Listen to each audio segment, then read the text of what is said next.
என் பேர் முஸ்தவாங்க. செல்லபுரத்தில் குடியிருக்காங்க. பஸ் ஸ்டாண்டில் 12 action auto ஓட்டிகிட்ருக்கிறேன். Night தான் வண்டி ஓட்டுவேன். நைட்டு வாடகை போயிட்டு வந்து நிற்கும் போது இங்கே புக்ஸனும் கொண்டாட்டி பயங்கரமாக சண்டை போட்டுக்கிறாங்க. எனக்கு இஸ்லாமானவங்க தான். அவங்க வந்து கெட்ட வார்த்தையில் பேசி அவங்க வீட்டுக்கார போட்டு அடிச்சிட்டு இருந்தாங்க.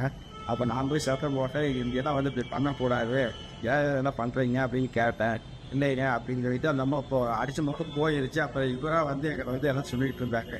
மனநல பாதிக்கப்பட்டிருக்கேன், அதனால் எங்கே போனாலும் எனக்கு அடிதான் உண்டு, இந்த மாதிரி சும்மா அடிச்சுக்கிட்டே இருப்பேன், என்ன வாங்கிட்டு தான் நடந்துட்டு இருக்கேன் அப்படின்னு சொன்னாங்க.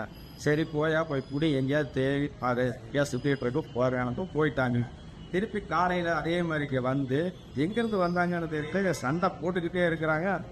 அப்போ என்ன சொன்னால் நைட்டு சண்டை போட்டுக்கே சரி ஆகல, இப்போ பப்ளிக்கெல்லாம் நிற்கிறோம், இப்போ நீ கெட்ட வார்த்தை பேசிட்டு இருந்தீங்கன்னா சரியாகாது, போயிருங்கன்னா நீ யார புருஷன் மண்டாட்டுக்கு குடும்பத்தில் வந்து சண்டை போடுறதுக்கு கேட்குற, எனக்கு கெட்ட வார்த்தை பேசுனாங்க. அப்போ கெட்ட வார்த்தை பேசும்போது நான் என்ன பண்ணேன், அடிக்க போனேன். அடிக்க போகும்போது எனக்கு அடி கொடுக்க முடியல, அழுதுட்டேன். திருப்பி அந்த அம்மா ஓடி வந்து என்னை அடித்து எதை காயம் பண்ணி வறண்டி விட்டாங்க, நெஞ்சிலே காயம். இதை பார்த்துட்டு இவங்க கூட இருக்கிறவங்க வந்து பிரிச்சோட வந்தாங்க. அமிசரு பகதூர் சனாவுங்கிறவங்க பிரிச்சோட வந்தாங்க. அவங்களே உதறி தள்ளிட்டு திருப்பி என்னை காயப்படுத்த வந்தாங்க.